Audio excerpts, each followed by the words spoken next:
Welcome to Inside the Pack, episode number 9. With me is Dan Webster. I'm Michael Wazinski as we are sitting here in Chili's Pro Shop, basically on the other end of the entrance of the Outpost Ice Arenas. And Dan, it was a historic weekend to say the least here at the Outpost Ice Arenas as the Ice Wolves got their second ever weekend sweep. And this time it was against the second best team in the Midwest Division, the Kenai River Brown Bears. It really was extraordinary.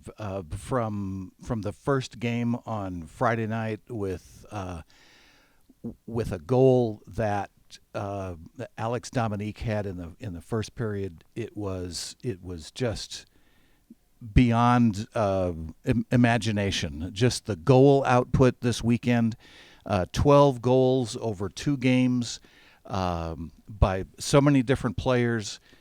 I think if I were the coach, I would be saying, it's finally starting to kick in. They're playing like a team because it wasn't just a handful, a small number of people who were making goals. It was goals and assists coming from across the board. It was a great weekend. The Ice Wolves entered this weekend 6-25, 1-2, and will head to Alaska this coming weekend. Actually, the team leaves tomorrow as they will face Fairbanks, the best team out of the Midwest Division, with an 8-25, 1-2 record, good for 19 points. Again, pick up their second ever sweep in their inaugural season. And also, their Saturday win 6-5. It was a nail-biter from start to finish, and that dramatic third-period comeback for the Ice Wolves. 4 goals in a 20-minute span, their most ever in a period this season. That put them on a 3-game win streak, tying their season high from when they swept Topeka and then beat Amarillo in their first ever meeting back on November 15th. That was also the last time that the Ice Wolves had won on home ice, and then this past Friday, of course, they won 6-2. So huge congratulations to them. The fans were loving every second of it. Sellout nights this past weekend as well. I think that we knew something was going on Friday night when the Kenai River Brown Bears pulled their starting goalie only 12 minutes and 40 seconds into the first period, and so it was very clear there had been 3 goals scored on I think, what was it, 6 shots against Pavlison and Loudon Pavlison, and so now we had a new goalie, and it just seemed to go all the Ice Wolves' way on Friday night. It was just a wonderful thing to be able to watch and to see so many shots on goal coming from the Ice Wolves. A total of 57 shots on Friday night in 20 minutes of play. Absolutely stunning play. Well, they went 3 for 15 on Pavlison. That was also, again, that was Friday night, and that marked the second straight game that the Ice Wolves went 3 for 15 on a goalie and resulted in that goalie being yanked from his duties on New Year's Eve. It was Charlie Glockner, who was the best goaltender of the league as of New Year's Eve, and the Ice Wolves finished with 17 shots. Glockner never saw the third period action. It was Max Guchar, and he let in 2 goals on 2 shots. The Ice Wolves went 100% in the final period regulation.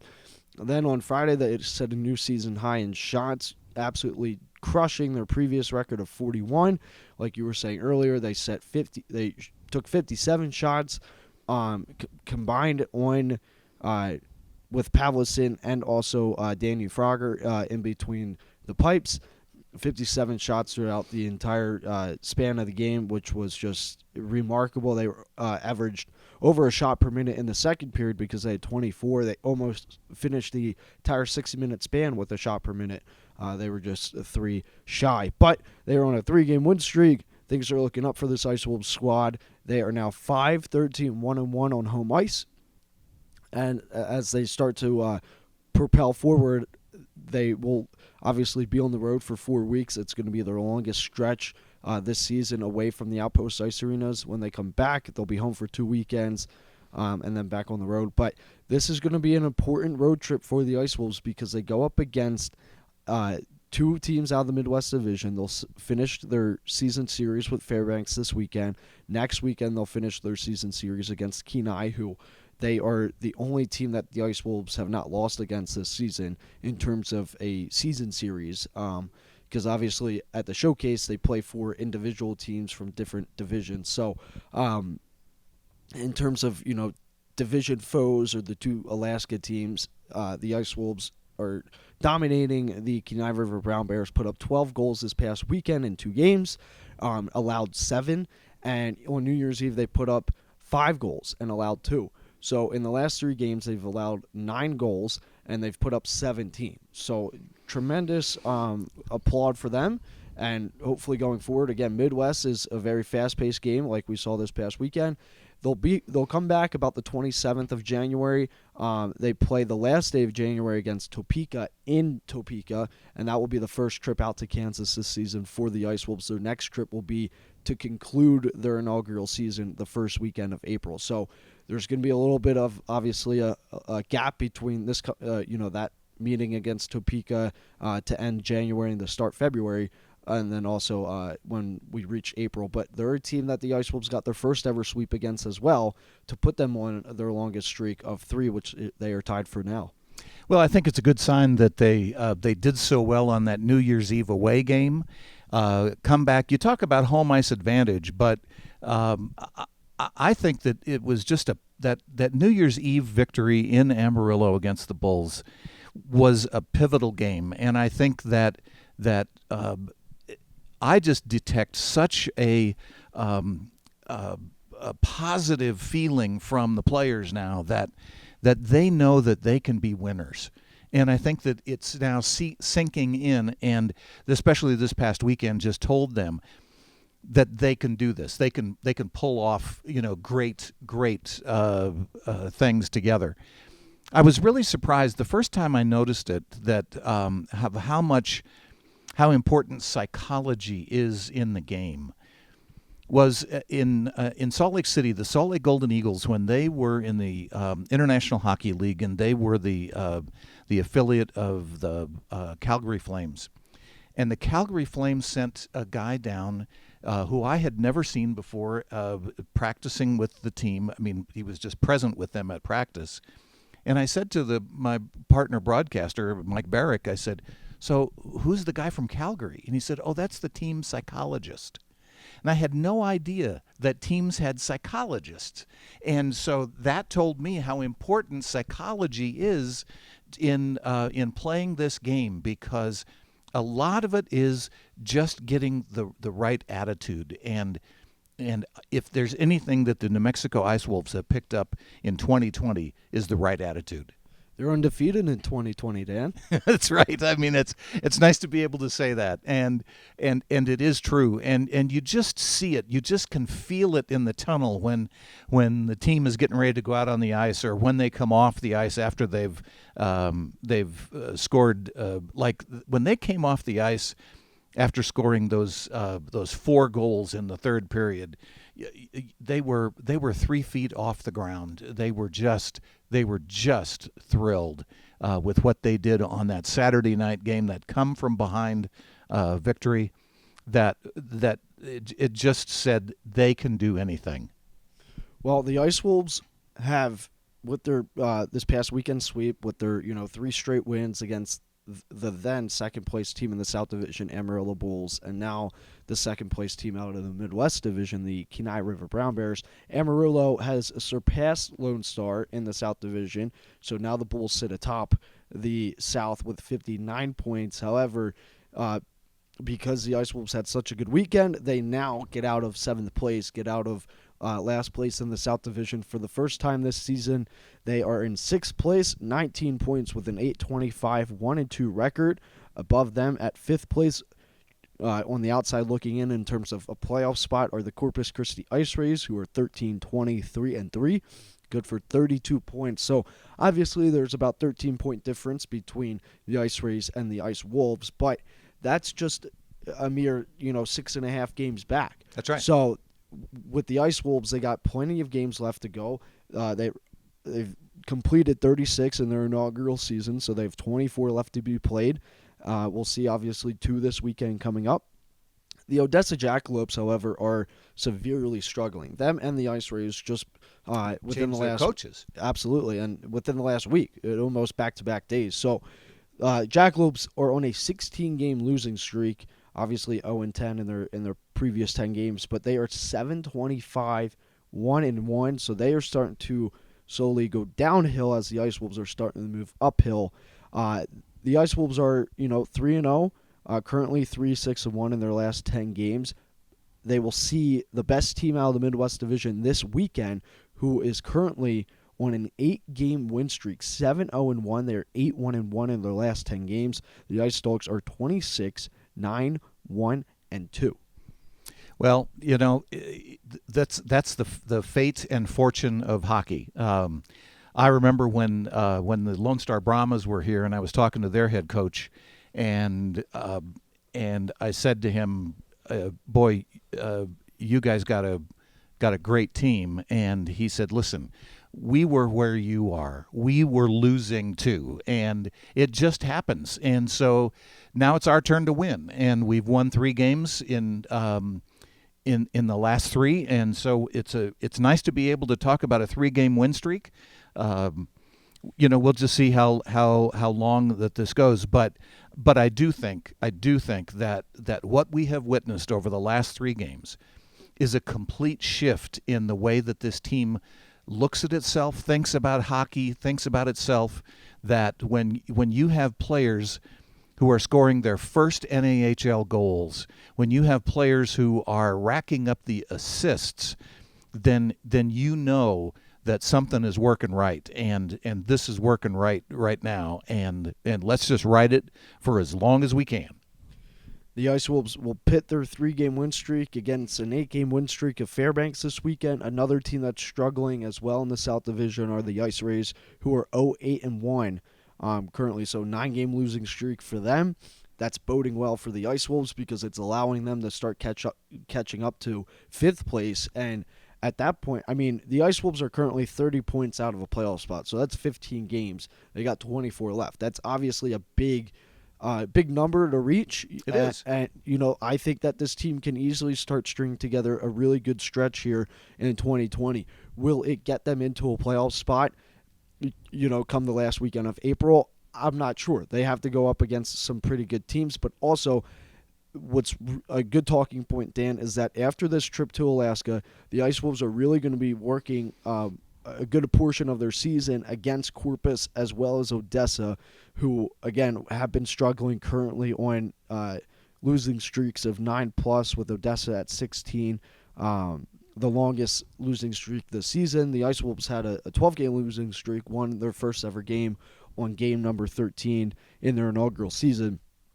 And Odessa is currently negative 83 in goal differential. The Ice Wolves are starting to slowly catch back up on their differential. They're 70 goals for, 131 goals against for minus 61. So that number's starting to get smaller and smaller and a little bit more reasonable for them. And the Ice Rays are minus 41, 72 goals for, 113 goals against. So they have only 2 more goals scored than the Ice Wolves do, but they have not allowed nearly as much. 20 is the difference maker between the Ice Rays and the Ice Wolves. So they still have to play Corpus 6 times, I believe, and they have to play Odessa 4 times. So 10 out of their next 24 games are against two of the bottom 3 teams, and that's huge for the Ice Wolves because you pick up those points, and next thing you know, if Corpus is still in the slump where they're at when these 2 teams face off against one another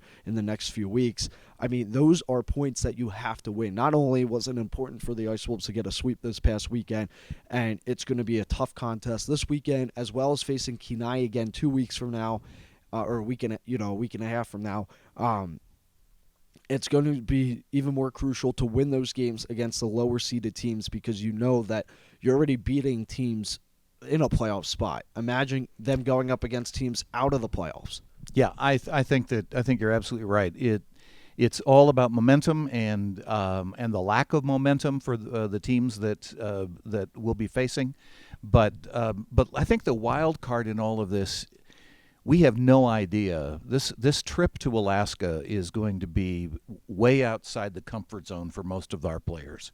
It's going to be a long way to go to play hockey.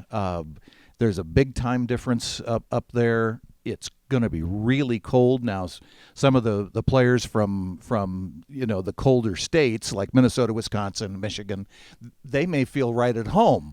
But we've got a few California players, and that just may be a factor as well. But the travel to Alaska is, even the NHL teams talk about the travel to the West Coast as being a hardship. So we're just going to have to see how this travel schedule affects this the next 2 weekends, and we'll see what happens. But we're coming into these games with just some great juju, and if we can keep the juju going, we're gonna have a wonderful time in Alaska and in Topeka. The last time the Ice Wolves played the Ice Dogs, it was the beginning of November. It was their second weekend of 5 straight at the Outpost Ice Arenas. And the first game between those two teams was very close. 2-1 was the final, going in favor of Fairbanks.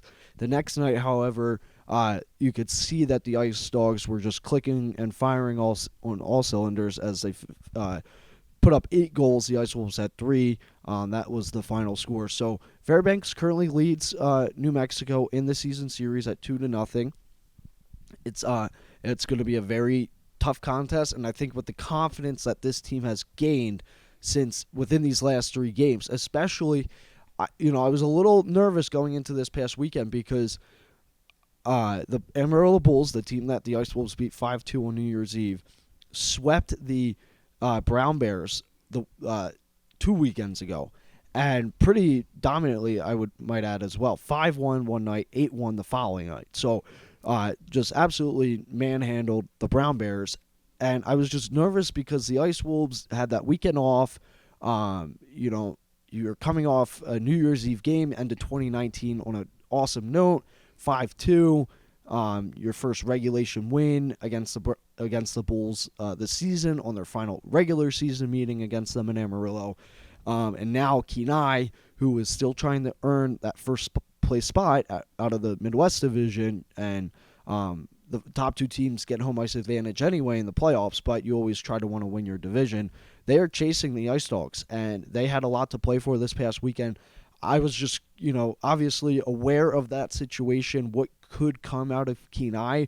Never seen them before at all. We, obviously saw what Fairbanks was able to do on that second game, putting up 8 goals and 3 shots after the night before it was a 2-1 final. So right. Obviously they played a lot faster, and even some of the players were saying it's the South Division's a very physical, very gritty division, whereas the Midwest, very fast paced.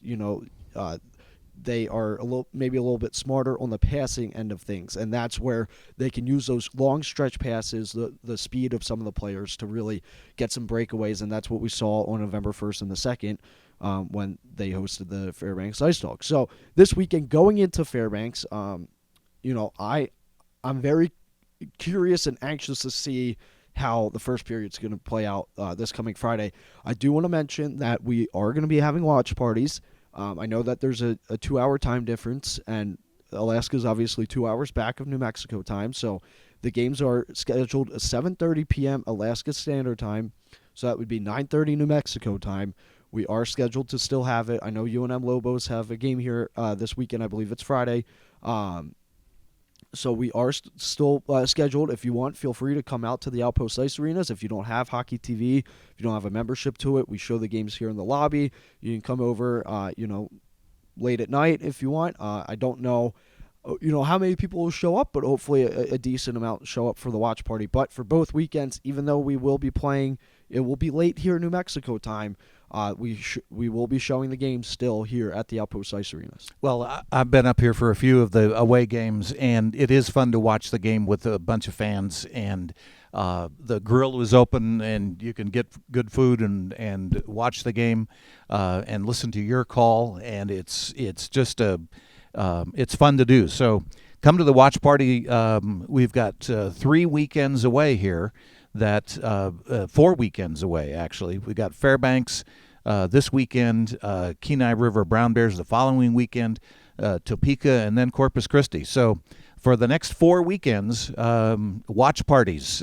Come and see the games here at the Outpost Ice Arena up here on Tramway. So from the last day of January until I would say about February 22nd are games that the Ice Wolves could win. They go up against, after this Alaska trip, the Ice Wolves obviously will end the season series with Fairbanks and Kenai. They will play the final game of January final day of January against Topeka, and then the first day of February against Topeka in Kansas. Then they will travel and play Corpus Christi on February 7th and the 8th. That weekend, the last time the Ice Wolves went to Corpus, they picked up 3 out of 4 points. They had their most ever goal. Well, then it was their most ever goals in a game as they won 6-2. This past weekend, both games, the Ice Wolves put up 6 goals. So now 3 games this season, 6 goals for the Ice Wolves, all tying season highs. Those are 2 winnable weekends for the Ice Wolves because they have already gotten in their head that they can get past Topeka, who actually Topeka is last in terms of a playoff spot. So they're 4th place in the South Division with 49 points. Again, that's the 30-point separation between the Ice Wolves and a playoff spot. The Topeka Pilots are 23-10, 1-2. They are 4-0-0-1 currently, so 5-game streak for them, or 5-game point streak, I might add. Mm-hmm. And they are 8-1-0-1 in their last 10 games. So while the Ice Wolves will have to go up against an 8-game point streak of the Ice Dogs, they will see maybe a little streak out of Topeka if they keep it going by the time we reach the end of January. But after that trip to Topeka, they play in Corpus. Then they come back home and play Odessa, who most likely, could still be in a hole, could find themselves still in 7th place by that time. That's a must-win weekend. Then they play Topeka again, but this time at home on February 21st and the 22nd. So with basically in the span of less than a month, you're playing Topeka twice, and you're playing 2 out of the bottom 3 teams on back-to-back weekends. So while the Ice Wolves currently have a season-high win streak at 3 right now, and if they'll be able to extend a point streak out to 4 or a win streak to 4, based off of how this weekend goes in Fairbanks, I think that stretch, that 4-week stretch from Topeka to Topeka, with Corpus and Odessa sandwiched in between, could be an absolutely amazing stretch for the Ice Wolves. And you win, you got 2, 4, 6, 8 games. You win 6 of those 8 games, you get 12 points right there. Right. And yeah, and hopefully it's the big wins are coming against teams that you're chasing, like Topeka and Corpus, and you win games against those teams. That way you can start catching up. They don't gain any ground on you.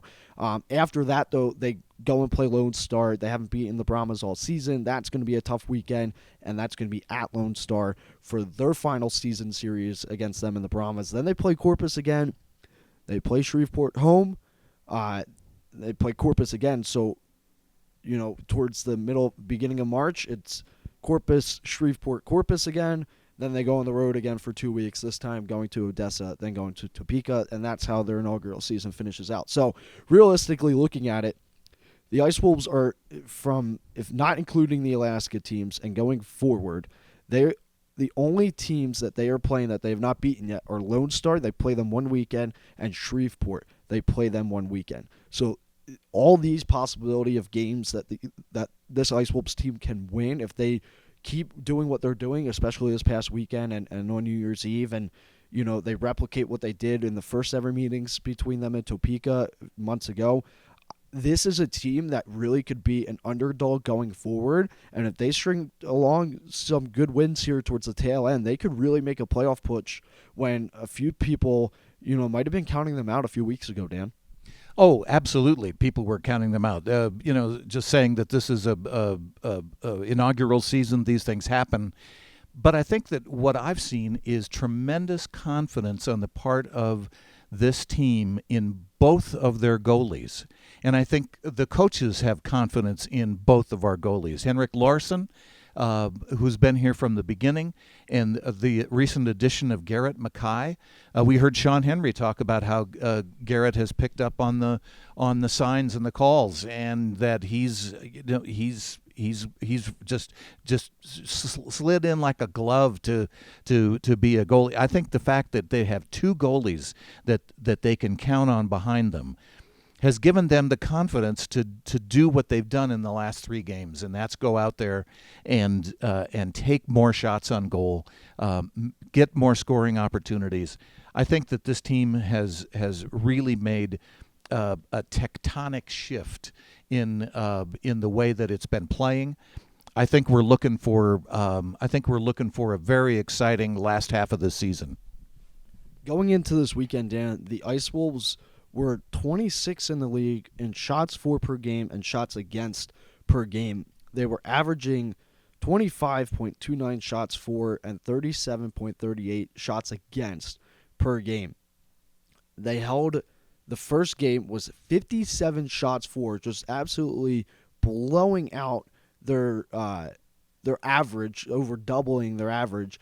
And on top of that, they held Kenai on Friday night to 35 shots below what they have averaged so far this season.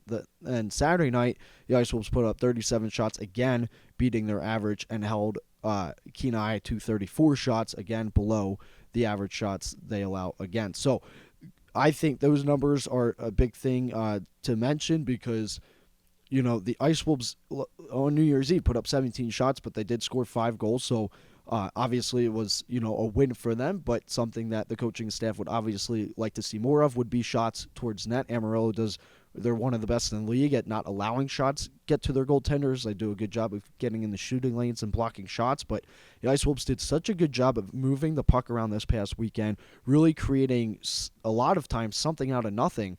And one big goal I would say would have to be Drew Lawrenchak. One of the things that it was the Drew Lawrenchak pass to Emil Gabrielson on Saturday's game, and I thought it was just a phenomenal individual effort from Drew Lawrenchak. It was the power play goal to really set the tone. It was 4-3 at that point. Gabrielson scored the first of the 4 straight for the Ice Wolves in that third period. And that was the most ever goals they had scored in any period.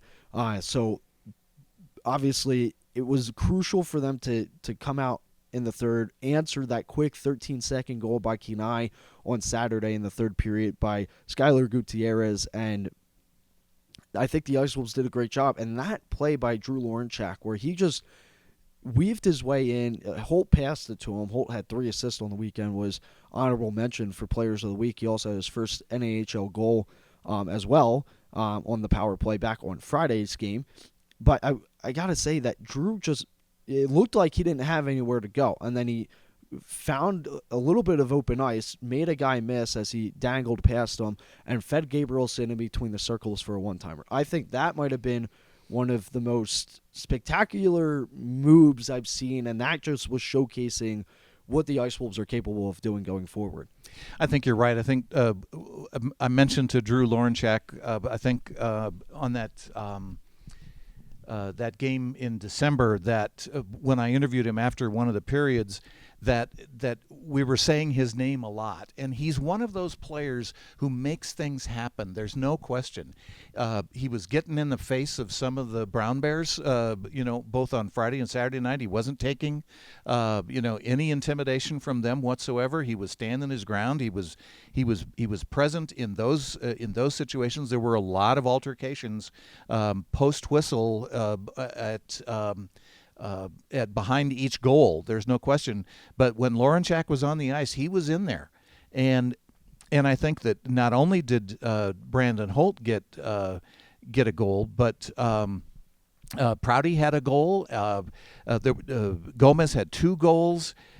We hear Rudrud, Dominique, those names, a lot. Those are the 2 highest scoring players, but we heard from Connor Kemp. Connor Kemp got a goal on Friday night, and those 4 goals that came in fairly good succession there in the third period of the Saturday game the one that you talked about, Lawrenchak feeding Gabrielson, Gabrielson's goal, and then Prouty, and then Gomez, and then Ekberg, who has the winner, the game winner. So it was just an astonishing offensive production that we saw on both Friday and Saturday nights. That just says this team has risen to the occasion, and they are not to be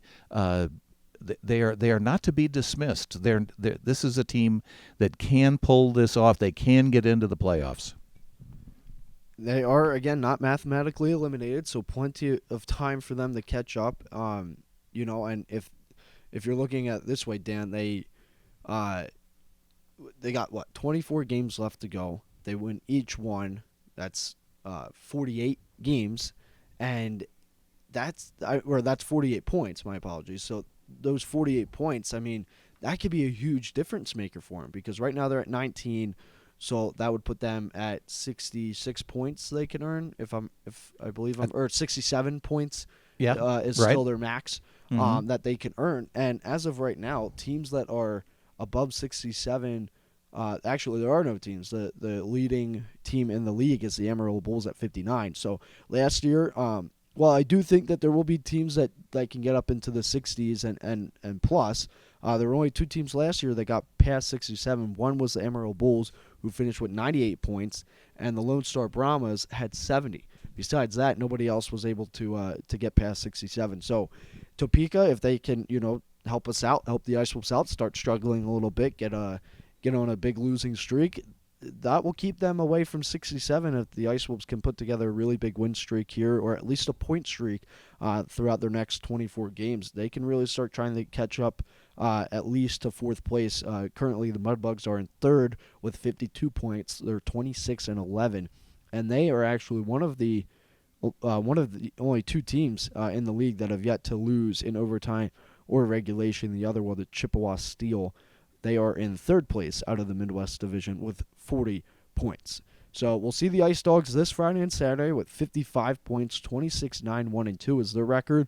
Brown Bears will see a week and a half from now to close out the Alaska trip and the season series with Kenai. They are at 48 points. They are currently on a 5-game losing streak, 0-4-0-1. They are 4-5-0-1 in their last 10 games, and they have a record of 22-12-1-3. So, and also another note, Dan, is that currently Alex Dominique leads the team in points, but he's tied with two other players for goals, Philip Ekberg being one of them, and his betting buddy, Spencer Rudrud. We brought this up on air, and I was talking to Dominique, I think it was Dominique earlier, leading up to this past weekend's games, and he said that him and Rudrud have been going back and forth. They really have been tied in points and goals and assists, basically since they were both at 9.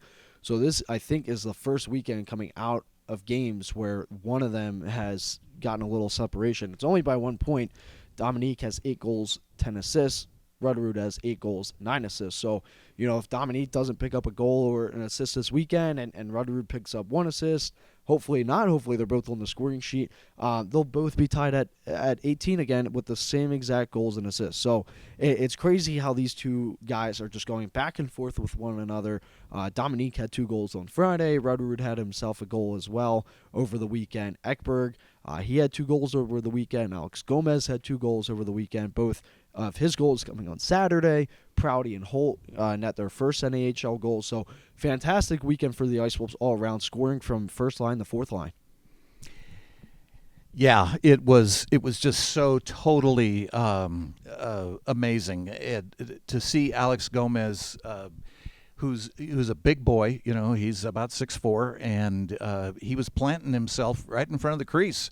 And that's what we've got to do. He was looking for the opportunity. He got one that was a nice pass to him, and then one was just a rebound that just popped out right in front of him, and he was able to send that in. And so it's just been amazing. It's just been amazing to watch, and it's been a lot of fun. So I know it's been fun for the team. I know that this the bet that Rudrud and Dominique have is kind of a good, healthy little competitive thing going on between the two of them. But it's always nice to see, as I said, when some of those other players who aren't like the leading scorers, who do get points. That's just saying to a coach, as I think Phil Fox said to me after Friday night's game when we won. He said, "They're finally listening. They're finally listening to me." And so this is just a really good time for this team in this season. They are winning. It's really great. The Ice Wolves have scored the first goal in 13 games now. They are 6-5, 0-2 when doing so. And they also, Dan, one thing I mentioned on the broadcast on Saturday was that the Ice Wolves were 0-23, 1-1 when trailing after 40 minutes of play. They trailed 3-2 after the second period on Saturday's game. They scored 4 straight goals in the third period after Kenai went up by a pair 13 seconds in. It was their largest lead of the weekend. The Ice Wolves quickly regrouped and were able to just pour on the goals in that third period. And then the Kenai River Brown Bears, Logan Ritchie scored one kind of late in the game. They pulled Pavlison, who started and played the entire game too. And, they had a few cracks while having Pavlison out of the net, but they went unsuccessful, and the Ice Wolves skated away with a big 4 points this past weekend. So they picked up their first win this season when trailing after 40 minutes of play. They are now 1-23, 1-1. So that is obviously something that I look at a lot in situations like that. How does this team perform when trailing? Do they let it get to them? How do they recover from it? And the Ice Wolves did textbook recovering in that third period, especially after seeing that one go past them early on. Well, we record this podcast usually here in the Pro Shop, and if you want to show your support for this team, available online at nmicewolves.com, or walk into this Pro Shop. It's open 7 days a week. Come on in and get some Ice Wolves merch. They've got new hats. They've got new pullover long-sleeve T-shirts. They have a couple of items that are available for order that look like really nice jackets, warm jackets with the hoodie. And they've got now a dark gray hoodie sweatshirt and a light gray hoodie sweatshirt. There's just a lot of opportunity here to show your support, to get this logo out into the community here in Albuquerque and the rest of New Mexico, to show folks that you support the New Mexico Ice Wolves, the inaugural season of this NAHL franchise here in Albuquerque, New Mexico. This team's going to be around for a long time to come, Dan. I mean, the stuff that they're doing here in the Pro Shop is phenomenal. They got jerseys on the rack now, which I know was a big thing for fans. Most of those are gone. I came in this morning, and the replica jerseys, the senior that I would have to wear, they're mostly gone. I think this past weekend was a rush.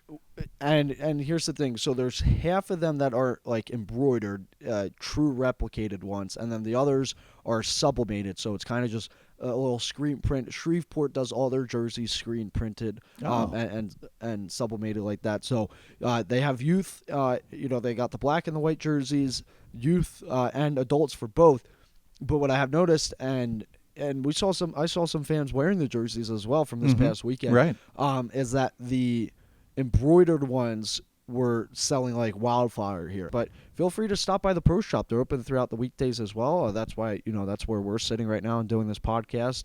But there are white jerseys that are embroidered and also screen printed in sizes still available. I saw a large and a white as well. The only ones I was seeing in blacks embroidered were XLs, 2XLs. So of the larger scale, I think those just went very quickly. Extremely, and they went over very well with the fans too. Because absolutely, this place, sometimes I will walk around before we start broadcast, before we start the game, and maybe just to see if there's new merch has popped up in here at all. I know some of the hats are coming in as well. We got a little some orders from the previous one to begin the season, but this place was mobbed with people just staring at the jerseys on Friday, especially Friday and Saturday, but more so on the first game. Sell out both nights for the Ice Wolves. They are getting the customization in soon, so I believe that might be next week. What you can do is just bring your jersey back, and they'll send it out to get it sewn on if you want a specific player, or if you just want it to say Ice Wolves on it, with maybe your favorite number or any number, or you can just get it blank. They come blank as is, the screen printed and the embroidered. So it makes for a great jersey to wear around. And I know some fans, my dad's the same way.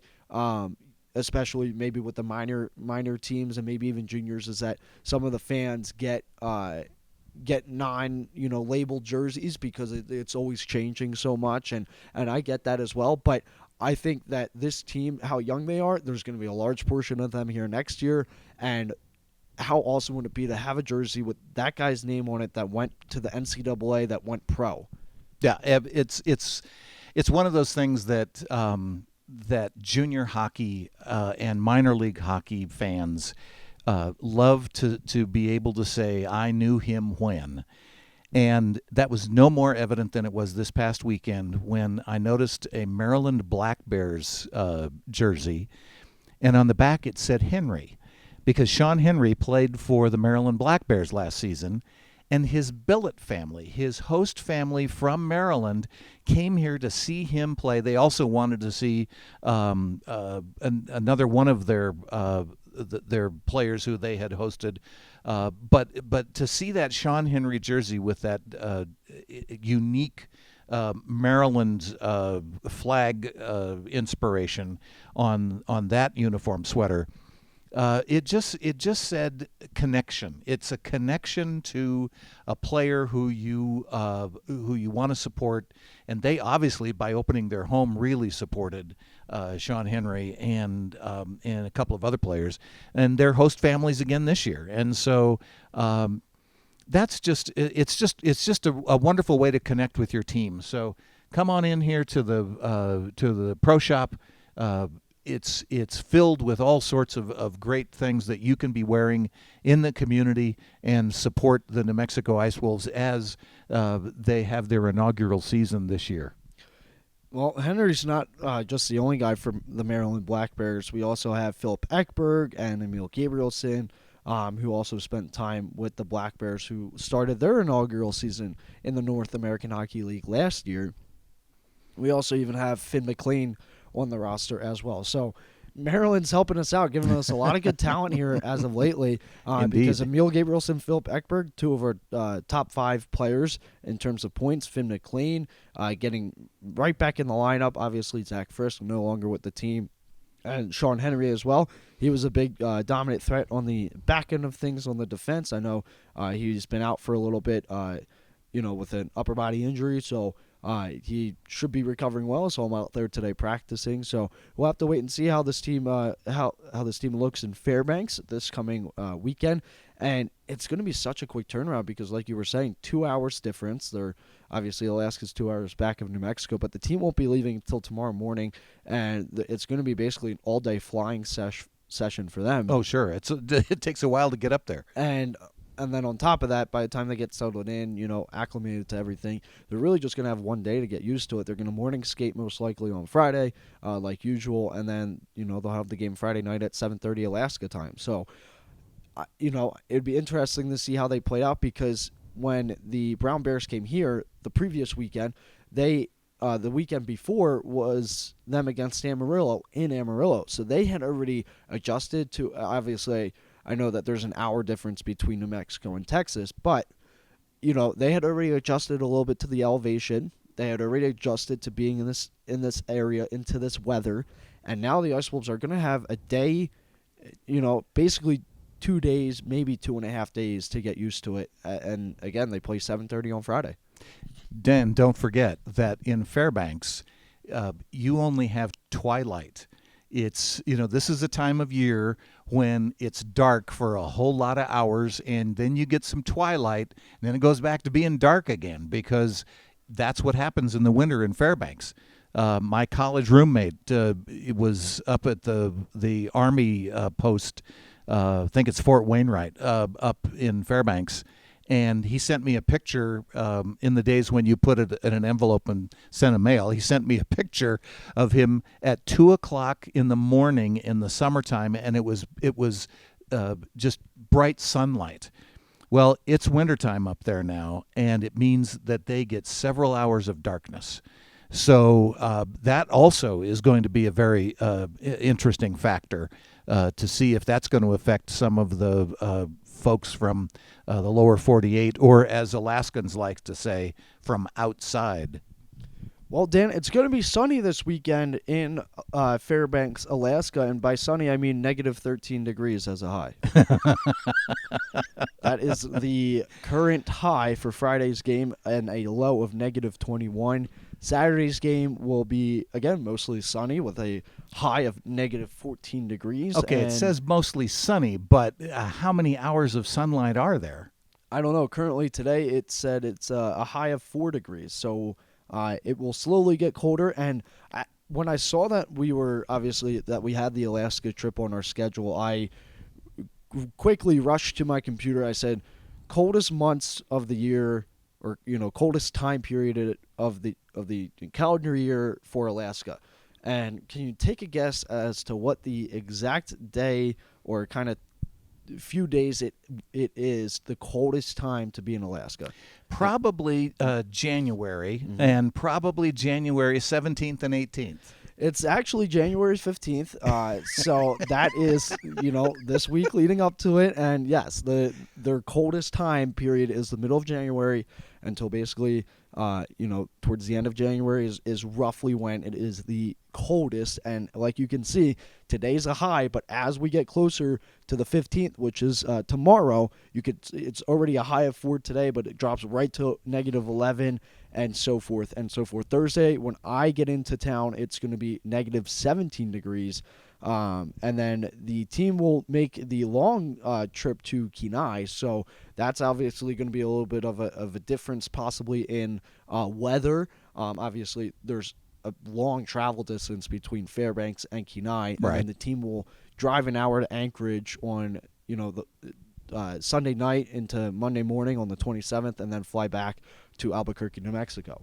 Yeah, the Kenai Peninsula is south west of Anchorage, and it's right on the coast, and so the weather is totally different than it is up in Fairbanks. So it's just going to be an exciting adventure for you and the team to explore the 49th state. It's going to be a very cold time in Alaska, but definitely looking forward to it. I know some of the guys are as well. It's always a question mark because, like you were saying earlier, some of these guys might be acclimated to that type of weather already. Minnesotans, Michigan natives, Wisconsin, like our captain Keenan Johnson. Right. But it's currently a high right now in Kenai of 10 degrees, and Wednesday will be 6. So they're actually out of the negatives. Their lows, however, are very low negative as well. So by the time we get into Kenai, we're actually looking at, we play the 24th and the 25th. They have it as low 20s. So might luck out on that side of things. It was 23 degrees here this morning in Albuquerque. Exactly. So I think the toughest part will obviously be acclimating the team very quickly into Fairbanks and getting them used to it. Not sure what the coaching staff has in plan for the midweek and stuff like that, as after we get done this weekend, just like when we were in Corpus before we had the Shreveport. Obviously, there's a lot of days like we would be here, kind of just hanging out, but also practicing still. So not quite sure what's in plan, but maybe if there's a University of Alaska Anchorage game, Kenai had 3 committed players to UAA this past weekend. 7 of their players as well were Alaska natives. So Fairbanks and Kenai both have big buildings. Kenai, though, has an Olympic sheet of ice, Dan. They are the only team in the North American Hockey League. With that, you can go up to an Olympic size, but you can't go past it. So that means it's going to be wider. It's going to be longer. It's going to be a very new feel for the Ice Wolves, and I think that Phil Fox is going to have them go into Kenai early to adjust to that big sheet of ice. That's brilliant. But we also have to keep in mind that we have two players who are from Sweden, and this weather should not surprise them at all, especially the darkness, because it gets dark in Sweden, a lot of hours of darkness in the wintertime there as well.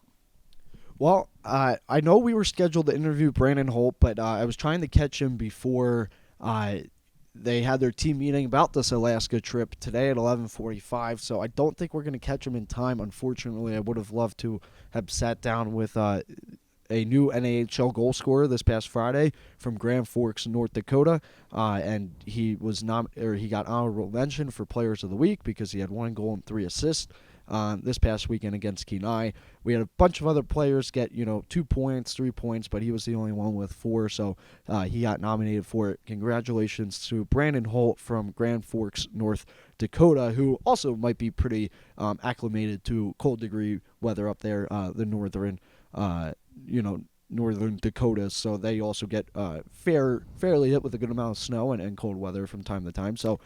And if you're following the NAHL on social media, they put out some of the scoring highlights from this past weekend on their feed, on their Twitter and Facebook feed, and it included your call of Alex Gomez's goal, the second one that was so good. So you can catch Alex's shot, and also if you go to nmiswolves.com. You can see all 12 goals that have been strung together, and boy, is it exciting to see so many different Ice Wolves score goals. So check out those also on nmiswolves.com. And also on our app. We have an app that's accessible on Apple and on Android, so just look up New Mexico Ice Wolves, and I post all the previews, the recaps. I'll be getting something out tomorrow. I know the team leaves bright and early tomorrow morning as well for their flight out of Albuquerque. I believe they're going Albuquerque to Seattle and then Seattle to Fairbanks. I believe that's the same path I'm doing on Thursday. So, and then I'll be coming back with the team on the 27th. You don't have to change in Anchorage? No. Oh, wow. No, that's great. It's I think you get routed out there, but we'll fly back. We'll fly out of Anchorage when we get done the weekend series against Kenai. That travel too will just be crazy because we'll be traveling throughout the entire middle of the night. I believe our flight back on the 27th is at 12:30 a.m. So we'll be at the airport the 26th at night in Anchorage because it's about an hour away from Kenai, and then we don't land in Albuquerque until about 11:30. So it's basically throughout the entire middle of the night. After having a day off or so against the Brown Bears, who hopefully the Ice Wolves can beat for a second straight time. Again, they only play the Alaska teams 4 times during the regular season. They play all the other South Division teams 8 times. So still big games to come for them in terms of playing Odessa and Corpus. Must-win games against them as well as Topeka if the Ice Wolves want to have a chance at making one of the biggest comebacks in junior hockey that I personally have ever known of. I've tried to do as much research as possible. Again, right now they have 8 wins, 25 losses, 1 in overtime, 2 in a shootout. On the road, though, they are 3-12, 0-1. At home, they are 5-13, 1-1. So obviously this past weekend has helped them to become a little bit of a better home team. But this is going to be a good test of being on the road. Their longest stretch of the season, 4 straight weekends away from the Outpost. Well, wish you all the best of luck. We'll be watching you on Hockey TV here at the Outpost Ice Arena on Friday and Saturday night, and we'll see what you can do against Fairbanks. Hopefully the team is ready to go, and they maybe do like a little lap or 2 outside and get used to the cold weather. Maybe that might psych them up, get some adrenaline in their bodies, and before the game on Friday. Again, 7:30 Alaska time. For all 4 games in Alaska, and we should be showing them here at the Outpost Ice Arenas for a watch party. So all those games for the next, basically this weekend and the following weekend, will be 9:30 puck drop here, 9:30 Albuquerque time. Right, 9:30 Albuquerque time. but 7:30 in Alaska, not just Fairbanks, but also Kenai. So that will do it for the 9th ever episode of Inside the Pack. Obviously, we couldn't catch up with Brandon Holt in time. They had a super early practice yesterday, which didn't even allow Dan and I to snag a player because they were off right away. 8:30 a.m. practice for them yesterday, but they were back to a normal schedule today.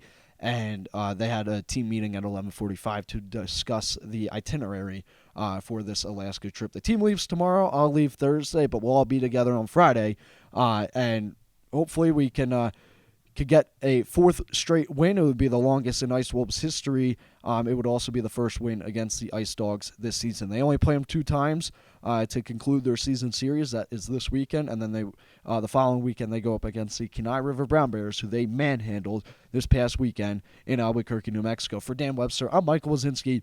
We'll see you 2 weeks from now. As soon as we come back from the Alaska trip, Dan and I are going to sit down, do a podcast to come back from that, but there will be no Inside the Pack podcast next week. I'm going to try to get a lot of good social media content out of this trip and do some fun stuff with the guys throughout the week, especially being so far away from everything else, really, and being in Alaska for the first time. I'm going to try to get a bunch of good stuff, due in part to also us not producing a podcast next week. So make sure you tune in to Hockey TV. If you don't already have a subscription to it, come to the Outpost Ice Arenas Friday, Saturday, 9:30 Mountain Standard Time to watch the games between your New Mexico Ice Wolves and the Fairbanks Ice Dogs.